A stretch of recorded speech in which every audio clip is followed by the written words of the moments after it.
War changes people, and this is something that we've known since recorded history. It's been spoken about in literature throughout the ages. It's kind of a brotherhood of combat veterans, and for many, many years it stayed in the brotherhood. And a lot of people came back from World War II, our fathers, our grandfathers, didn't talk about what happened because nobody would understand. But the thing is that you're transformed inside. You feel different. You've seen things. You've seen death. You've experienced. You've tasted fear. You've done things that you don't want to talk about, or you feel shouldn't be talked about because it'll be too scary for people to understand.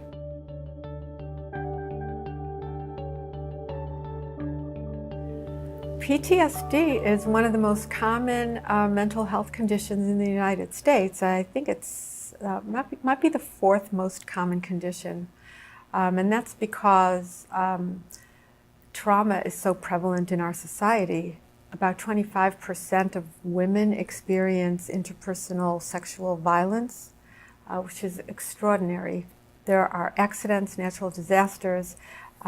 More than half of persons will be exposed to at least one traumatic event in their lives. The way that I like to describe a traumatic event is an event that kind of divides your life into a before and after, like a watershed moment that really kind of changes the way you view the world. Whether or not you get post-traumatic stress disorder, it's big.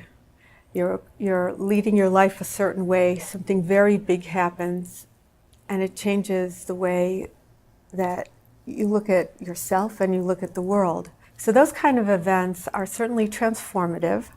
They certainly have long-lasting marks. And one of those effects of trauma exposure can be the development of post-traumatic stress disorder. Imagine if you see danger everywhere and that you're really worried for your safety. That is going to affect almost every interaction that you have. At work, you're going to be more on edge, more irritable. It can get you into fights with coworkers or with your employer. The idea that you can't really experience pleasure or that you have a restricted range of emotions is going to affect you mostly in social and interpersonal domains. A lot of marriages have been ruined by PTSD. The spouse often really wants to help the affected person, but they're used to a certain closeness or intimacy that they find is now more difficult to access. The hallmark of PTSD is that the memory of the event becomes haunting. It kind of takes on a life of its own. You start thinking about what happened just out of the blue or in response to triggers in the environment. And what's so distressing about the memory is not that you just have an image or remember what happened. You have the physiologic feeling of fear or horror that you had when the event was occurring in real time. So it's not only a visual or verbal memory out there, it is a physiologic memory. And this can happen while you're awake. It can happen while you're asleep in the form of your dreams. People that have PTSD have trouble experiencing pleasure, and it's all about trying to become small and not allowing yourself to be affected by the environment. It also includes really changing the way you view the world and yourself. The world's a bad place. You might feel guilty or worthless. You might feel you're to blame for what happened or others are to blame. And finally, there are symptoms that reflect increased arousal. So people that have PTSD are on edge. Their body and brain chemistry is rigged for danger and for experiencing threat and being very, very concerned about anything in the environment that might threaten them. So The symptoms in this category include being highly reactive to startle responses, scanning the environment for signs of danger, not being able to concentrate, being very irritable and angry.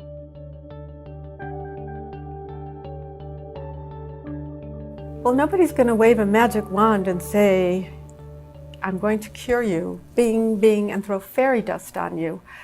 Getting over PTSD is going to require some hard work on the part of trauma survivor. And there's no getting around that. It's work to look in the mirror and know that there's some part of you that's gone forever. There's work trying to understand exactly what has and hasn't changed and what can happen next. PTSD treatment can be very, very successful, and I've seen it do wonders for people. I've seen people go from being extremely symptomatic to having very low symptoms for a very long period of time. But it's not something someone does to you. It's not in a little pill box that you just swallow with water. It really involves confronting what has happened. And we sometimes feel it's so much easier to just try to put it in the past, try to avoid it, try not to think about it, try not to deal with it. But if we open ourselves up to perhaps even the benefits or the ways that we can grow, the opportunities provided to us by having these unique experiences, then you can get past that hurdle.